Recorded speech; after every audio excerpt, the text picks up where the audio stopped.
What if I told you that today was the day in history that one of the most infamous couples in criminal history were executed?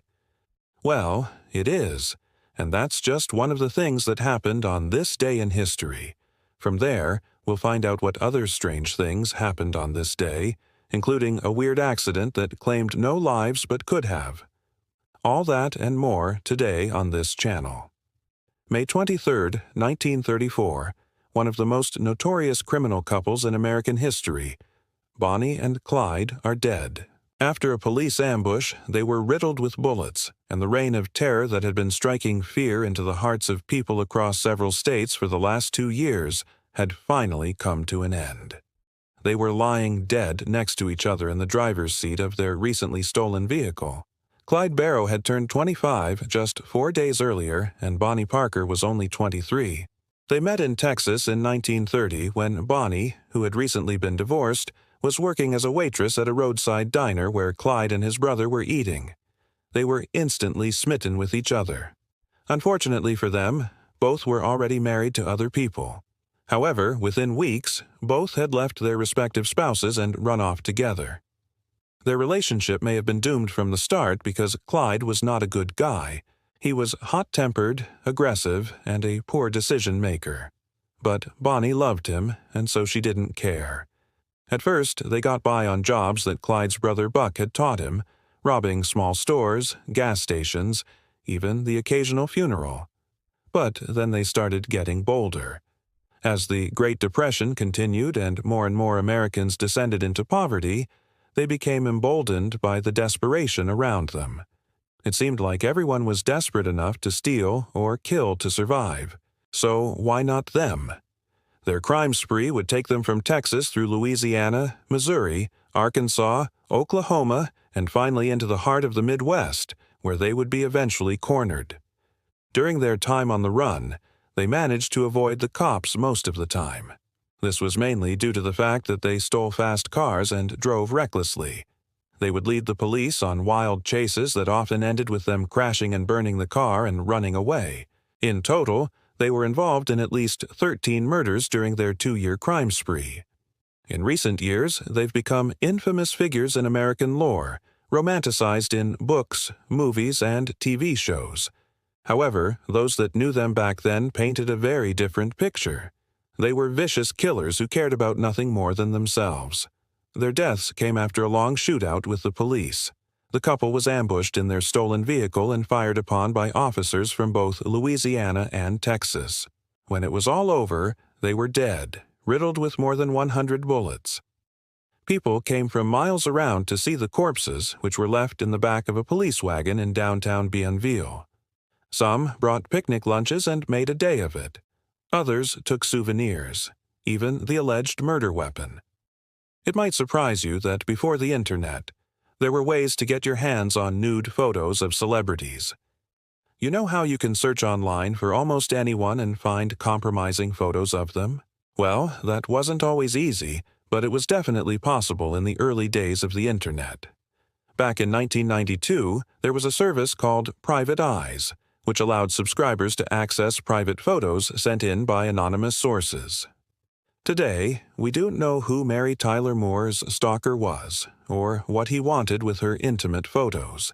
But we do know that she got wind of it and took action. She sued Private Eyes and the magazine that published the photos, The Globe. Her case led to new laws protecting celebrities' privacy, but it also inspired others to share explicit photos. These days, we have better ways of protecting our privacy and sharing our sex lives. But Moore's story is still relevant. We should remember the risks of sharing explicit photos, whether we're celebrities or not. It's May 23, 1903. A cheering crowd has gathered along the San Francisco waterfront to see the first automobile to ever cross the United States arrive. Behind the wheel is a man named Jesse Reno, who has just completed the 3,340-mile journey from New York City. His car, a 1902 Baker Electric, was the first gasoline-powered car to make the trip. He had started on May 6th and traveled an average of 35 miles per day, making it halfway across the country in 20 days. But he had company. Another man named Horatio Jackson and his mechanic, a man named Bud, had started at the same time and place in a smaller quadricycle. It broke down several times during the trip, but they pressed on until they reached the Pacific coast. They arrived 6 days after Reno, having averaged only 20 miles per day. Both men were greeted as heroes when they arrived. People lined the streets and waved as they passed by. May 23, 1960, Israeli officials stand before the world's press and announce that Adolf Eichmann has been captured. Eichmann was a major organizer of the Holocaust, overseeing the deportation of more than 1 million Jews to concentration camps where they were murdered. He had been on the run since 1945, when he fled to Argentina. Israel had tracked him down and sent a team of agents to kidnap him and bring him back to Israel to face trial. The announcement sent shockwaves around the world. Eichmann was one of the most wanted Nazis, and his capture was seen as a major victory. He had been responsible for some of the worst atrocities of World War II, and many people wanted to see him executed. However, there was some controversy surrounding his capture. Eichmann was a civilian, and he had been kidnapped on foreign soil.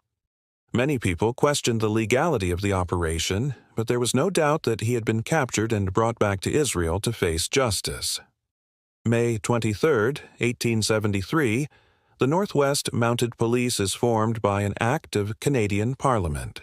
The force was created to protect the settlers in the western part of the country from outlaws and Native Americans. It was also given the responsibility of enforcing the law in the new territories. The first detachment of mounted police was sent to Fort Walsh, Saskatchewan, in 1874.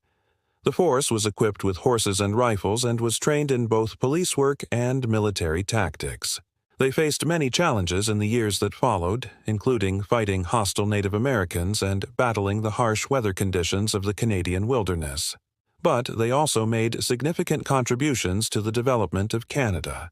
They helped to maintain peace and order in the Western Territories, and they played an important role in the settlement of the West. Today, the Northwest Mounted Police is part of the Royal Canadian Mounted Police and is one of the oldest police forces in Canada. On May 23, 1908, a dirigible was taking passengers for a joyride over the San Francisco Bay. It was a beautiful day, and the crowds gathered on the Embarcadero to watch the giant balloon float overhead. The airship was carrying 16 people, including the pilot, when suddenly there was a loud explosion and the gas bag burst into flames. The passengers were thrown to the ground and the ship crashed into the water. Luckily, none of the passengers were killed, but 3 were seriously injured. The cause of the accident was never determined, but it's believed that a spark from the engine ignited the hydrogen gas. This was the first time in history that a passenger airship had been destroyed in mid-flight, and it sent shockwaves around the world. For a while, people were afraid to ride in airships and the industry was set back several years. But eventually, people forgot about the tragedy and airships began to soar through the skies once again. Thanks for watching. If you like this video, consider subscribing and check out some of the others on this channel.